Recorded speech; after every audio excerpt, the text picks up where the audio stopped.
మహద్భ్యో ఋషిభ్యో గురుభ్యో నమః. శ్రీ మహాగణపతయే క్షిప్రగణపతయే నమో నమః.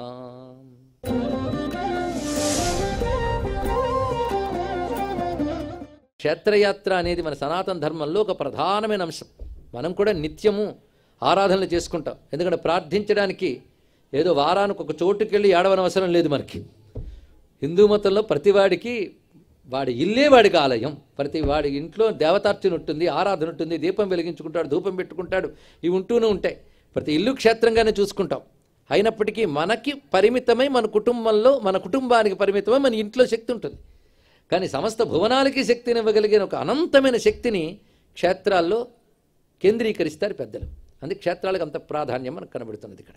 అయితే పంచభూతాన్ని ఎందుకన్నారు? ఆ మాటకొస్తే శివుడు ప్రపంచమంతా వ్యాపించున్నాడు, కానీ అష్టమూర్తి స్వరూపుడే ఉన్నాడు ఆయన. అందుకు కనిపించే శివుని శరీరాలు ఏమిటయ్యా అంటే 8 అన్నారు ఇక్కడ. అష్టమూర్తి స్వరూపాలు అన్నారు ఇక్కడ. ఇవి కనిపించే శివుడు 8 రూపాలతో ఉంటాడట. ఆ 8లో 5 పంచభూతాలే. కానీ మరి పంచభూతాల గురించి చెప్పక్కర్లేదు. ఇక తర్వాత 2 ఏమిటంటే సూర్యుడు, చంద్రుడు. అంటే వీళ్ళు మన పరిచయం ఉన్నవారే. ఆ తర్వాత వాడు ఎవడయ్యా అంటే క్షేత్రజ్ఞుడు అని చెప్పారు. క్షేత్రజ్ఞుడు అంటే ఇదం శరీరం కౌంతేయ క్షేత్రమిత్యభిధీయతే ఏతద్యో వేత్తితం ప్రాహు క్షేత్రజ్ఞ ఇది తద్విధ అన్నారు కదా. కానీ క్షేత్రజ్ఞుడు వాణ్ణే అహంకారాభిమాని, నేను నేను అనుకునేటువంటి చైతన్యం ఏదవుతుందో అది 8వది. ఇప్పుడు మీరు చూడండి, 8 లేని ప్రపంచం ఏదైనా చూపించగలరా? మొత్తం పంచభూతాలు, సూర్యుడు, చంద్రుడు, 8వనే నేను అనబడే చైతన్యం. ఈ 8 తప్ప ప్రపంచంలో మరొక వస్తువు లేదు. అంతే కదా. కనుక ఇవి మనకి ప్రత్యక్షం అవుతున్నాయి. ప్రత్యక్షం అంటే అనుభవానికి అందుతున్నాయి. ప్రత్యక్షం అనే మాటకు అర్థం అనుభవమునకు అందుట. అక్ష శబ్దానికి కన్ననే కాదు, అక్షం అంటే ఇంద్రియములని అర్థం. ప్రత్యక్షం అంటే ఇంద్రియములకు అనుభవానికి వచ్చేవి 8 తప్ప మరేం లేదు. అవునా లేదా? మీరు ఆలోచించండి. ఇక్కడ ఈ 8 మన సంప్రదాయం ప్రకారం కనిపించే జగత్తే కనిపించని పరమేశ్వరుని యొక్క శరీరము అని కదా మన భావం. అదే మీరు విష్ణు శాస్త్రంలో త్రిభువన వపుషం విష్ణుమీశం నమామి అన్నారు. కాళిదాస మహాకవి కూడా ప్రత్యక్షాభిస్తనూభి అన్నాడు. ఇక్కడ ప్రత్యక్షమవుతున్నటువంటి 8 శరీరాలతో పరమేశ్వరుడు నన్ను కాపాడుగాక అన్నారు. అంటే ప్రతివారికి అనుభవానికి వస్తుంది. ఈ యొక్క శ్లోకం మనం అర్థం చేసుకున్నా, లేదా అష్టమూర్తి శివుడు అని అర్థం చేసుకుంటే మన శివుడు దూరంగా ఉన్నాడని భావం పోతుంది. అవునా లేదా అండి? ఇక్కడ మరి విన్నామండి, మాకు మరి శివుడు దగ్గరగా ఉన్నాడని భావం కలగట్లేదంటే భావం నిలవట్లేదని అర్థం. ఇక్కడ ఆ 8 శివుడే. ఈ భావం చెప్పిన వెంటనే కలగదు కనుక నిరంతరం భావించు, అప్పుడు తప్పకుండా కలుగుతుంది. చాలా కాలం నువ్వు పంచభూతాలు శివుడే, సూర్యుడు చంద్రుడు శివుడే, మనలో అహం రూప చైతన్యం కూడా ఈశ్వరుడే అనుకోవడం మొదలు పెడితే 8 శివుడే 8 శివుడే అనేది మీరు బాగా భావించితే 8 మీకు శివంగా మారిపోతాయి. అది చమత్కారం. శివంగా మారిపోతాయంటే శుభంగా మారిపోతాయి. ఎవడు 8 శివుడు అనుకుంటాడో వాడికి 8 శివమైపోతాయి. అదేనండి, ఇంకేమీ ఇందులో బాధ లేదు, వాదము లేదు. చాలా సులభమైన ఉపాయం వాళ్ళు చెప్పేశాం. పరమేశ్వరుడు 8 రూపాలతో కనబడుతున్నాడు కనుక ఇందులో ఏవి మీకు అనుభవానికి వచ్చింది శివుడు శివుడు అనడం మొదలు పెట్టండి, వెంటనే శివంగా మారిపోతుంది. అందులో ఏమీ సందేహం లేదండి. ఇక్కడ అలా ఎంతోమంది ప్రపంచం శివస్వరూపంగా భావించడం చేత శివుడు ప్రపంచము ద్వారానే వాళ్ళకి శివం ఇస్తున్నాడు. ఇక్కడ అయితే పరమేశ్వరుడు 8 మూర్తులు వాడేనా? మళ్ళీ ప్రశ్న వేయాలి. ఎందుకంటే ఇక్కడ వరకు తృప్తి చెందిపోయాం 8 రూపాలతో ఉన్నాడంటే. అయితే 8 మూర్తులు వాడేనా అంటే పరిచ్ఛిన్నాం ఎత్తుం, ఆయన పరిచ్ఛిన్నం చేయకూడదయ్యా అన్నాడు. పరిచ్ఛిన్నం అంటే పరిమితి పెట్టడం. ఆయన 8 మూర్తులకి పరిమితులు అండి. అంటే మనకు కనబడుతున్న 8 మూర్తులలో ఆయన లీనమై ఉన్న 8 మూర్తులకు అతీతంగా కూడా ఉన్నాడు. కనుక శివునికి మరొక రూపం ఉంది. అది 8 మూర్తులకు అతీతుడు. 8 మూర్తులలో ఉన్నవాడు, 8 మూర్తులుగా ఉన్నవాడు, 8 మూర్తులకు అతీతుడు కూడా. అందుకే పరమేశ్వర తత్వం ఎప్పుడైనా తెలుసుకోవాల్సింది ఏంటంటే కనబడే విశ్వము ఆయనే, విశ్వానికి అతీతుడు కూడా ఆయనే. అంతే తెలుసుకుంటే చాలు. కనబడే విశ్వం అంటే 8 తప్ప మరి విశ్వం లేదు. ఈ మాటను పట్టుకుని ఉపనిషత్తు, మొట్టమొదటి ఉపనిషత్తు మొదటి వాక్యంలోనే చెప్పింది, ఈశావాస్యమిదం సర్వం యత్కించిత్ జగత్యాన్ జగత్. ఇది సూత్రం. ఈశా ఆవాస్యం ఇదం, ఈశ్వరుని చేత ఆవాస్యం నిండిపోయినదయ్యా ఈ సర్వ జగత్తు కూడా అని స్పష్టంగా కనబడుతున్నది. అందుకే ఆ శివునే మన రుద్రుడు అంటాం కనుక యో అగ్నౌ అప్సు య ఓషధీషు యో రుద్రో విశ్వాభువనా వివేశ తస్మై రుద్రాయ నమో అస్తు. ఇది వేదమంత్రం. యహ రుద్ర అగ్నౌ, ఏ రుద్రుడు అగ్ని యందున్నాడో, అప్సు జలములు యందున్నాడో, య ఓషధీషు ఓషధులు ఎందున్నాడో ఒకటేమిటయ్యా. ఇలా చెప్తూ పోతూ ఉంటే నేను ప్రపంచం లిస్ట్ ఇవ్వడం అయిపోతుంది. నా ఉద్దేశం ప్రపంచం గురించి చెప్పడం కాదు, పరమేశ్వరు గురించి చెప్పడం గనక ఒక్క మాటలో చెప్పేస్తాను. విశ్వాభువనాని, సమస్త భువనముల యందు ఏ రుద్రుడున్నాడో ఆ రుద్రుడికి నమస్కారం. ఒక్క మాటలో తేలిపోయిందండి ఇక్కడ. కానీ పంచభూతాలలో లీనమై ఉన్నటువంటి రుద్రుడికి లింగం అని పేరు. ఆయన యందు ఇవి లీనమై ఉన్నాయి, ఆయన వీటి యందు లీనమై ఉన్నాడు కనుక వాటికి శక్తి బయట నుంచి లోపల నుంచి కూడా ఇస్తున్నాడు. ఆయన యందు ఉన్నాయి అన్నప్పుడు బయట నుంచి శక్తి, ఆయన వాటి యందు ఉన్నాడంటే లోపల నుంచి శక్తి. ఇదే అంతర్బహిష్య తత్సర్వం వ్యాప్య నారాయణ స్థిత. ఈ ఉదాహరణ మనం ఎప్పుడూ ఒకసారి చెప్పుకుందాం. కెరటంలో నీరు, కెరటం చుట్టూ నీరు, అంతే. ఇక్కడ ఇది ఒక్కడ అర్థమైతే ఆ నీరే శివుడు, ఆ కెరటాలే భూతాలు జీవులు. ఇప్పుడు మీరే అన్వయించుకోవచ్చు ఇక్కడ. అటువంటి ఆ పరమేశ్వరుడు పంచభూత లింగాల్ని భావన చేద్దాం. ఇప్పుడు మన శరీరంలో పంచభూతాల్ని చూస్తున్నాం, కానీ పంచభూత లింగాలుగా చూడటం ఇప్పుడు మనం ప్రయత్నం చేయాలి. అంటే 5 ఈశ్వరుణ్ణి దర్శించడం మొదలు పెడతాం. ముందు 5 ఈశ్వరుని చూస్తూ తర్వాత 5 వదిలి ఈశ్వరుని చూడాలి, అంతే. ఇక్కడ సూత్రం ఇంతేనండి. ముందు 5 ఈశ్వరుణ్ణి, తర్వాత 5 విడిచిపెట్టి ఈశ్వరుణ్ణి. ఇంటిని అనే మాట వచ్చింది, ఇది బాగుంది. ఒక పెద్ద ఆయన కలవాలని వెళ్ళారు ఇంటికి. ఇల్లే కనబడుతుంది ముందు, ఇల్లు ప్రధానం, కానీ ఇంట్లోకి వెళ్ళాక ఆయన ప్రధానం. కనుక పంచభూతాలు ఆయన ఇల్లు అనుకో, తర్వాత ఆయన పట్టుకో, అయిపోయింది. ఇక్కడ పంచభూతాలు యజమాని పట్టుకో. అయితే మనం ఏం చేస్తామంటే ఈ పంచభూతాలని మనకు అనుకూలంగా మార్చుకోవడానికి నానాయాతన పడుతున్నాం, అవునా లేదండి? కానీ కొంచెం తెలివైన వాడు ఏం చేస్తారంటే పంచభూతాలు ఎవరి కంట్రోల్ ఉన్నాయో వాడిని పట్టుకుంటాడు, అయిపోయింది మొత్తం. ఇది ఎలాంటిదంటే ఒక పెద్ద బస్సు మీదకి వస్తుంది, బస్సు మీదకు రాకు అని స్తోత్రం చేస్తే లాభం లేదు, డ్రైవరు మీదకు తోలకనాలి, అర్థమైంది కదా? బస్సు మీదకు రాదు, లోపల తోలేవాడు ఉన్నాడు. ఈ పంచభూతాలు కూడా కనబడే బస్సులు లాంటివే, లోపల తోలేవాడు ఈశ్వరుడు. తెలుసుకోగలిగితే వాడు దాంట్లో మామూలుగా సీట్లో కూర్చున్నాడు, మొత్తం తానే ఉన్నాడు. అదే కానీ కేవలం డ్రైవర్లాగానే కూర్చున్నట్టే బ్రేకులు ఫెయిల్ అయ్యే నేనేం చేయనంటాడు.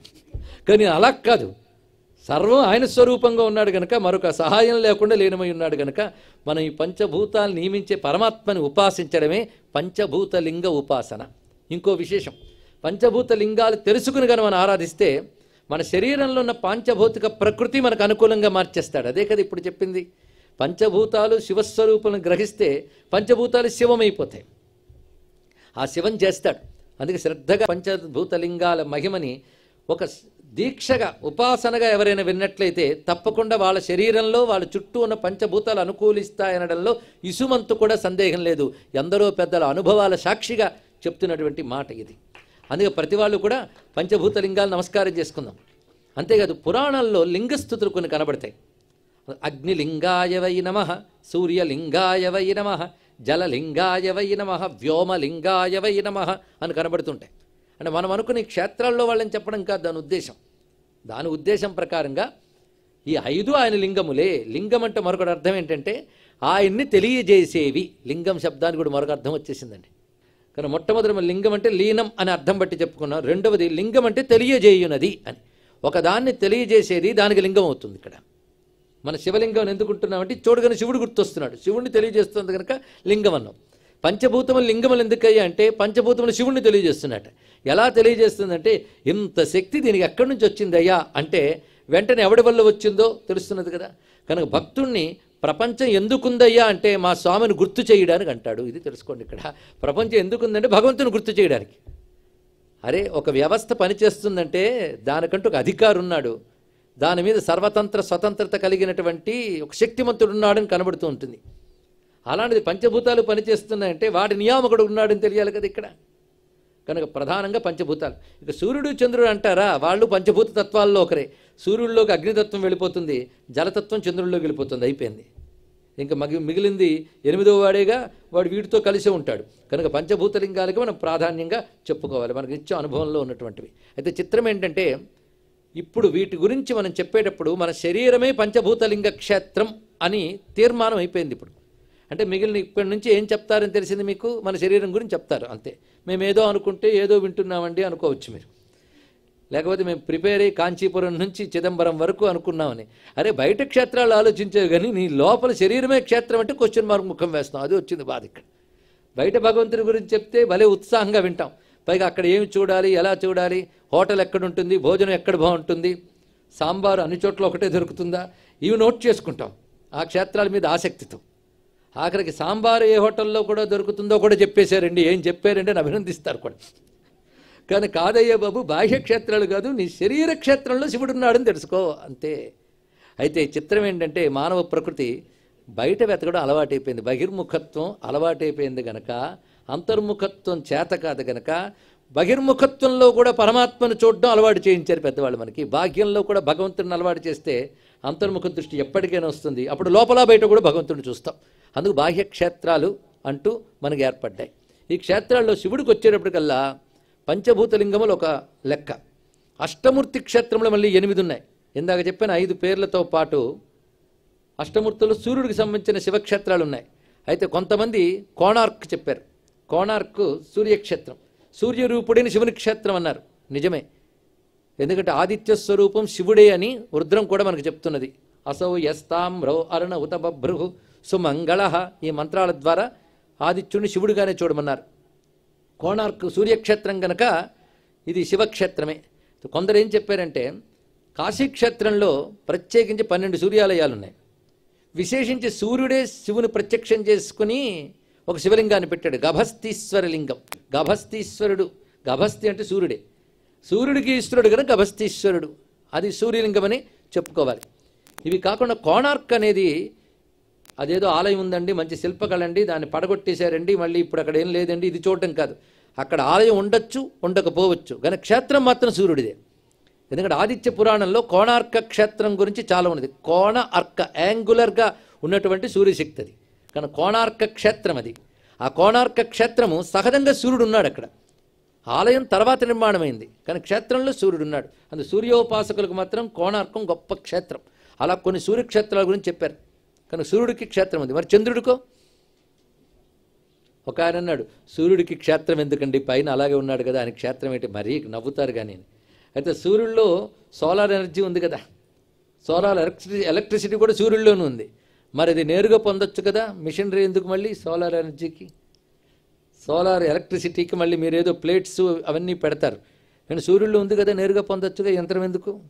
సూర్యుడిలో సహజంగా ఆ శక్తి ఉన్నప్పటికీ యంత్రం ద్వారా ఎలాగైతే విద్యుత్ శక్తి మొదలు పొందుతున్నారో, సూర్యుడిలో సహజంగా ఈశ్వర శక్తి ఉన్నప్పటికీ దాన్ని క్షేత్రం ద్వారా, మంత్రం ద్వారా, విగ్రహం ద్వారా పొందాల్సిందే. ఇది తెలుసుకోవాలి వాటికి ఉన్నటువంటి అనుబంధం. అలాంటి క్షేత్రాలు మనకి చాలా ఉన్నాయి సూర్యుడికి సంబంధించినవి. ఇక చంద్ర సంబంధ క్షేత్రాల్లో మనకి చంద్రుడు అనగానే ఎన్ని చెప్తామండి, పంచభూతాలింగాలంటే ఫిక్స్ అయిపోయాయి. కానీ చంద్రలింగాలు ఎన్ని చెప్తారు, మనకి ఏది దగ్గర అది చెప్పుకోవాలి. మనకి సోమనాథ్ పేరు చాలామంది వింటుంటారు, అది జ్యోతిర్లింగం అయినప్పటికీ అందులో చంద్రకళలు, చంద్రుడు ప్రతిష్ఠ చేసుకున్నాడు కనుక చంద్రలింగం అని కొందరు అంటారు. బంగ్లాదేశ్లో ఒక చంద్రలింగ క్షేత్రం ఉంది. ఇప్పుడు బంగ్లాదేశ్ మంది కాదు అనుకుంటాం, అలాగే మంది కాదు అనుకుని ఎన్నో వదిలేసుకుంటున్నాం. కానీ ఆ కాలంలో బ్రతికిన వాళ్ళ, విభజనకు పూర్వం బ్రతికిన వాళ్ళకి మాత్రం భారతదేశంలో భాగమేగా బంగ్లాదేశ్. ఇలా చూస్తూ మనం ఊరుకుంటూ ఉంటే ఎన్నో మనవి కాకుండా పోతూ ఉంటాయి. సరే, బంగ్లాదేశ్లకు రాజధాని నగరం మీకు తెలుసు కదండి, ఏంటండి? ఢాకా. ఢాకా అమ్మవారి పేరు, అది తెలుసా మీకు? చూసారా, వాళ్ళు లాగేసుకున్నంత మాత్రం మంది కాదని చేతులు దులిపేసుకున్నాం. ఈ చేతులు దులిపేసుకుని అలవాటైతే భారతదేశం కూడా మందిగా మిగులుతుందో లేదో పెద్ద సందేహం. ఢాకా అమ్మవారు, అక్కడే చంద్రక్షేత్రం కూడా ఉంది, చంద్రలింగేశ్వరుడు ఉన్నాడు అక్కడ ఆ పరిసర ప్రాంతాల్లో. కనుక బంగ్లాదేశ్లో చంద్రలింగం ఉంది అని చెప్తారు. ఇది కాకుండా మళ్ళీ మనకి విశేషంగా తెలుగునాట సోమారామాలు, పంచారామాల్లో ఒకటి సోమారామం. ఇది మనకి భీమవరం సమీపంలో కనబడుతుంది, ఇక్కడ పశ్చిమ గోదావరి జిల్లాలో. ఇప్పటికీ చిత్రం ఏంటంటే అది పాడ్యము నుంచి పూర్ణిమ వరకు తెల్లగా కళలు పెరుగుతుంటుంది, పూర్ణిమ నుంచి తర్వాత తగ్గుతుంటుంది. ఇలాంటి సోమతత్వ లింగములు భారతదేశంలో అనేకం ఉన్నాయి, ఒకటి కాదు, చాలా ఉన్నాయి. పైగా సోమనాథ అనే పేరుతో కొన్ని క్షేత్రములు, సోమేశ్వరం అనే పేరుతో కూడా మనకి కనబడుతూ ఉంటాయి. ఇవన్నీ చంద్ర సంబంధమైనటువంటి లింగములు. ఇక చెట్టు చివరిది క్షేత్రజ్ఞుడు, ఈయన పశుపతి అంటారు. ఈ పశుపతి లింగం మనకి నేపాల్ కాఠ్మండులో ఉన్నటువంటిది పశుపతి ఈశ్వర లింగం. కనుక అష్టమూర్తులు అర్థమైపోయింది కదా, అష్టమూర్తి లింగముల క్షేత్రములు. మన యొక్క ప్రధాన విషయం పంచభూత లింగములు కనుక ఈ పంచభూత లింగాలు అని శివుడే అని తెలుసుకోగలిగితే ఆ తెలుసుకునేవాడు 8వ వాడు అవుతాడు. ఈ పంచభూతములు శివుడే అని గ్రహించగలిగే 8వ వాడెవడో వాడు యజమాని, వాడు అహం రూపమైన జీవ చైతన్యం. ఇక వాడి యొక్క బుద్ధిశక్తి, దర్శన శక్తి సూర్యుడు, వాడు మనశ్శక్తి చంద్రుడు. ఇప్పుడు 8 ఎక్కడున్నాయో తెలిసింది కదా, చుట్టూ తిప్పి ఇక్కడికి తెచ్చేసాం మనం. ఇక్కడ లోపల శివుడిని చూడడానికే ఈ సాధన అంతా కూడా. కనుక ఇక్కడున్న పంచభూతములు శివక్షేత్రాలు అనుకోండి, అప్పుడు ఎనర్జీ ఫీల్డ్ నీ శరీరం అవుతుంది. ఆ శివశక్తి నీలోంచే చిప్పిల్లుతుంది, నీలోంచే ఉద్భవిస్తుంది ఇక్కడ. కనుక ఇక ధ్యాన ప్రక్రియలో పంచభూతలింగములు మన శరీరంలో ఉన్నాయని చూద్దాం. ఎందుకంటే ఇంతవరకు చెప్పిన ఇంద్రియ లక్షణాల్లో పంచభూత తత్వములు ఉన్నాయి కనుక ఈ పంచభూతములు శివుడే. అంతేకాదు యోగశాస్త్రపరంగా పంచభూత లింగాల గురించి కొంచెం తెలుసుకునే ప్రయత్నం చేద్దాం. ఇవన్నీ కూడా మీకు బాగా తెలిసినవి తెలియజేయడమే జరుగుతుంది ఇక్కడ. యోగపరంగా మనలో పంచభూతముల క్షేత్రములు ఉన్నాయి. వాటిని మనం 5 చక్రముల పేర్లతో చెప్తున్నాం. ఈ 5 చక్రాలు కూడాను మనకి మన శరీరంలో 5 తత్వాలు నియంత్రిస్తూ ఉంటాయి. ఎందుకంటే మనకు వాటర్ జరుగుతోంది అంటే దాని సప్లై ఆఫీస్ ఒక చోటు ఉంటుంది, కంట్రోల్. అలా మన శరీరంలో పంచభూతాలకు కూడా కంట్రోలింగ్ సెంటర్స్ ఉన్నాయి. భూతత్వానికి కేంద్రం ఏంటి అంటే మూలాధార క్షేత్రం. అలా క్రమంగా స్వాధిష్టాన, మణిపూర, అనాహత, విశుద్ధ, ఇక్కడి వరకు 5 అయిపోయాయి. ఈ 5 మన శరీరంలో ఉన్నటువంటి 5 తత్వాలకి చోట్లు, వాటి కంట్రోల్ చేసే సెంటర్స్ అవి.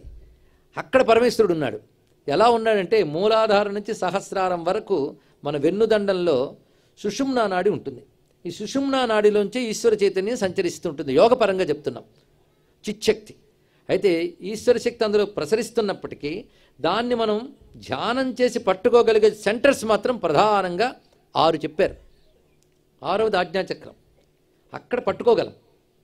ప్రవహించడం మొత్తం ప్రవహిస్తుంది. ఎందుకంటే మీరు ఇంట్లో వైరింగ్ చేస్తారు, వైర్ గోడల నిండా ఉంటుంది, కానీ మీరు దాన్ని పట్టుకోవడానికి ప్లగ్ పాయింట్స్ మాత్రం అక్కడ ఉంటూ ఉంటాయి.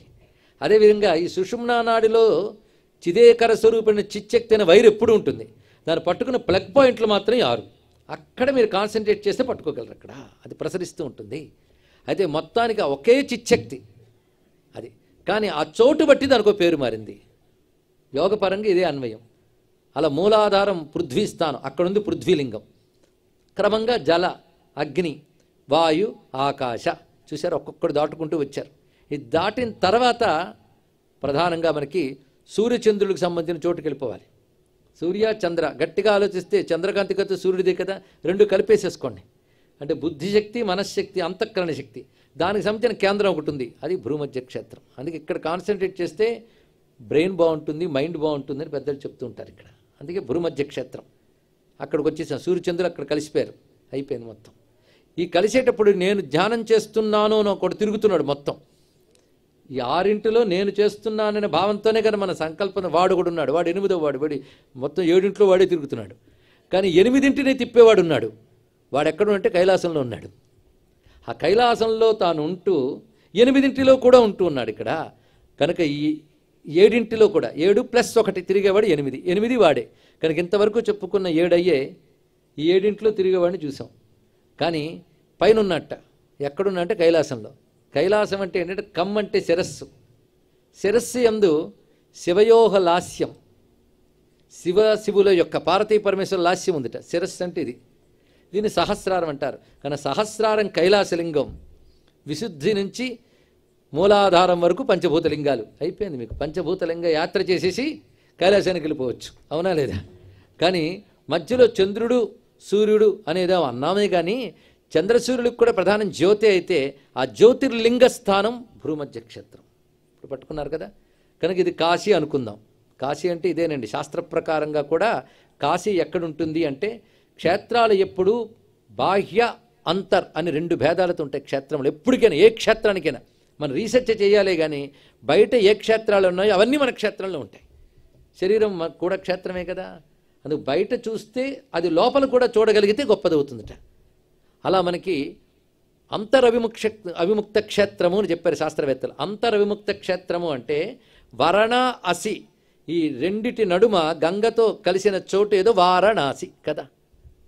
ఇప్పుడు ఆలోచించు నువ్వు, ఇడ, పింగళ, వరణ, అసి, ఈ 2 గంగతో అంటే సుషుమ్నా నాడితో కలిసే చోటు, ఇడా పింగళ సుషుమ్నతో కలిసే చోటు భూమధ్యం. అంటే వారణాసి భూమధ్యం అన్నారు ఇక్కడ మన శరీరంలో.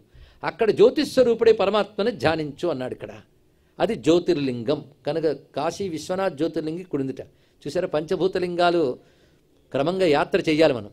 ఒక్కొక్క క్షేత్రం దాటుకుంటూ రావాలండి. చేశారా? వెళ్ళొచ్చామండి. టూరిస్టులుగా వెళ్ళాం, టూరిజం వాళ్ళే ఏర్పాటు చేశారు. అది వచ్చింది బాధ. టూరిజమే అయిపోయింది, స్పిరిచువలిజం పోయింది. అది సాధనతో చేయాలి యాత్ర. అంతేగాని వినోదంతో చేయకూడదు. యాత్రలు ఎప్పుడు వినోదాలు కావు, సాధనలు. అలా చేసినప్పుడే యాత్రలో ఉన్న శక్తిని మనం గ్రహించగలం. సరే, ఇప్పుడు భూలింగం దాటి రావాలి అంటే మూలాధారం నుంచి బయలుదేరండి ప్రయాణం. అది అచ్చం కొండల్ని ప్రయాణమే. కొండల్ని ప్రయాణం అంటే నేననే చైతన్యం యొక్క ప్రయాణమే. నేననే చైతన్యం ఒక్కడు దాటుకుంటూ రావాలి. ఏమిటి? మూలాధారం దాటి, స్వాధిష్టానం దాటి, ఒక్కొక్కడు దాటుతుంటే ఒక్కొక్క ఎనర్జీ వస్తుంటుంది మనకి. ఒకటి దాటగానే ఆ భూతం మీద పట్టు వస్తుంది. అలా పంచభూతలింగాల మీద లేదా పంచభూత తత్వాల మీద పట్టు రావాలి. అలాగే మొత్తం 5 క్షేత్రాలు దాటేశారు, జ్యోతిర్లింగ క్షేత్రం కూడా దాటేశారు, కైలాసానికి చేరుకుంటారు. మొత్తం పంచభూతలింగాలు ఇక్కడే, జ్యోతిర్లింగ క్షేత్రం ఇక్కడే, కైలాసం ఇక్కడే.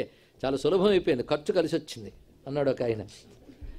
అంటే ఆయనకి అంతసేపు అది కలిసి వస్తే చాలు. కానీ ఇక్కడ నీలో దర్శించాను, ముందు నీలో చెప్పి తర్వాత బయటకు చెప్పడానికి ప్రయత్నిస్తున్నాం. మనలో శివుడు ఉన్నాడంటే అర్థం తృప్తి కలుగుతుంది. ఆ తృప్తి కలిగించుకుంటే చాలు. కనుక పంచభూతలింగ యాత్ర ప్రారంభిద్దాం. మొట్టమొదటి పంచభూతలింగాల్లో భూక్షేత్రం ఎక్కడుంది? కాంచీపురం. ఈ క్షేత్రం గురించి మనకి శాస్త్రములు పరిశీలిస్తే విశేషమైన అంశాలు చాలా కనబడుతున్నాయి కాంచీ క్షేత్రానికి సంబంధించి. మాత్రం కాంచీ క్షేత్రం గురించి శక్తిపరంగా చెప్తూ 2-3 గ్రంథాలు ఉన్నాయి. లక్ష్మీతంత్రం అనే గ్రంథం ఒకటి, కామాక్షి విలాసం అనే గ్రంథం ఒకటి. ఈ 2 కాంచీపురం యొక్క సమగ్ర వైభవాన్ని చెప్తున్నాయి. రెండవది స్కాంద పురాణంలో 50 అధ్యాయాల కాంచీఖండమను గ్రంథం ఉంది. చాలా విశేషం. కాశీఖండంలాగే కాంచీఖండం. కాశీలో ఎన్ని రకాల శివలింగాల వైభవాలు వర్ణించారో కాంచీపురంలో అన్ని శివలింగాలు ఉన్నాయట. మనం ఎప్పుడైనా చూసామంటే మనకు అంత ఓపిక ఎక్కడండి, తొందర వెళ్ళి వచ్చేస్తాం. అందుకే దేవతానుగ్రహాలు కూడా దొరకట్లేదు మనకి. తొందరపడేవాడికి ఏం దొరుకుతుంది? ఎన్ని శివలింగాలు ఉన్నాయో. చిత్రం ఏంటంటే ఆ గ్రంథంలో ఎక్కడెక్కడ ఏ శివలింగాలు ఉన్నాయో ఎవరు పెట్టారో రాశారు. అవన్నీ ఇప్పుడు ఉన్నాయి అక్కడ. అది ఆశ్చర్యకరమైన అంశం. అనేక దాడులకి కొన్ని గురైపోయినప్పటికీ కూడా ఇప్పటికి ఉన్నాయి. మనం ఏకాంబరనాథ మందిరం చూస్తే ఆ ఒక గోపురం దగ్గర కొన్ని తూటాల రంధ్రాలు కనబడతాయి. అవేమిటయ్యా అంటే హైదరాలీ దాడి చేసి దాన్ని దెబ్బతీయాలని ప్రయత్నించట. అలాంటి ఎన్నో దాడులు తట్టుకుంది భారతదేశం. కాంచీపురంలో అమ్మవారి ఆలయంలోనూ, ఏకాంబరనాథ ఆలయంలోనూ, వరదరాజస్వామి ఆలయంలోనూ కూడా ఆ దాడుల నుంచి కాపాడడం కోసం అందులో విలువైన దేవతామూర్తులను తీసుకుని వెళ్ళి వేరే చోట దాచుకున్నారు. శ్రీరంగనాథస్వామిని తెచ్చుకొచ్చి తిరుమలలో దాచుకున్నారు. అప్పుడు ఏం చేస్తాం, ఎంత కష్టపడిందో భారత జాతి అప్పుడు అని మర్చిపోయాం మనం. తిరిగి సంస్కృతిని కాపాడుకుని ప్రయత్నం చేయట్లేదు, అది వేరే విషయం. అయితే కాంచీపురంలో ఇప్పటికీ అంత విశాలమైనటువంటి ఆ క్షేత్రంలో 1008 లింగాలు ఉన్నాయండి. ప్రధానంగా 1008 ప్రధానంగా ఉన్నాయని పురాణములు మనకు వర్ణించి చెప్తున్నాయి. కాంచీపురం ప్రత్యేకత ఏమిటి అంటే అక్కడ 3 ప్రధానమైన క్షేత్రాలు ఉన్నాయి. అది ఎంత శివప్రధానమో అంత విష్ణు ప్రధానం, ఎంత విష్ణు ప్రధానం అంత శక్తి ప్రధానం. అందుకే ఇక్కడ అమ్మ కామాక్షి మహాత్రిపుర సుందరి, శివుడు ఏకాంబరనాథుడు, విష్ణువు వరదరాజస్వామి. అయితే మన విషయం మాత్రం ప్రస్తుతం ఏకాంబరనాథుడి గురించే మనం చెప్పుకుంటున్నాం. కాంచీపురం ప్రస్తావన, అందరూ కాంచీపురం అనగానే మనం ఏకాంబరనాథుడే. అయితే ఇక్కడ బాగా తెలుసుకోవాలి, ఏకాంబరనాథుడు అని చాలామంది అనేస్తుంటారు, ఏకాంబరేశ్వరుడు అని. చాలా తప్పు పదం, తెలుసుకోండి. మనకి తెలియకుండా చాలా తప్పులు మాట్లాడుతూ ఉంటారు మన హిందువులు. అందులో విశాలాక్ష్మి అదొకటి పెద్ద తప్పు. విశాలాక్ష్మి అంటే ఆ పదమే తప్పు. లక్ష్మి శబ్దం ఉంది కానీ విశాలాక్ష్మి ఎక్కడా లేదు. అదేవిధంగా ఏకాంబరనాథుడు అని ఎక్కడా లేదు, ఏకాంబరేశ్వరుడు కాదు. అంబరం అంటే వస్త్రం, ఏకాంబరం అంటే ఒక వస్త్రం కట్టుకున్నవాడు, ఇలాంటి అర్థాలు ఏంటి? దూరాన్వయం చేస్తే అంబరం అంటే ఆకాశం, ఏకాంబరం అంటే ఒకడే ఆకాశుడు ఇప్పుడే ఉన్నాడు, నీవు అర్థాలు చెప్పచ్చు. కానీ శాస్త్రం అయింది ఏకాంబరనాథుడు అని చెప్తోంది, లేదా ఏకాంబరేశ్వరుడు, ఏకాంబరలింగము, ఆమ్రలింగము. ఈ శబ్దం గుర్తుపెట్టుకుంటే ఆ పేరు ప్రత్యేకత ఇక్కడ కనబడుతుంది. ఎందుకంటే అంబరలింగం మనకు కలుగు చిదంబరంకి వెళ్తే కానీ దొరకదు. ఇప్పటి నుంచి ఎందుకు అంబరం ఎప్పుడూ ఏకమే. ఆ ఏకాంబరం చిదంబరమే. కానీ ఇక్కడ ఈయనవాడు ఎవరు? ఏకాంబరేశ్వరుడు, ఏకాంబరేశ్వర లింగం. ఈ లింగం పృథ్వీలింగంగా మనం చెప్తున్నాం.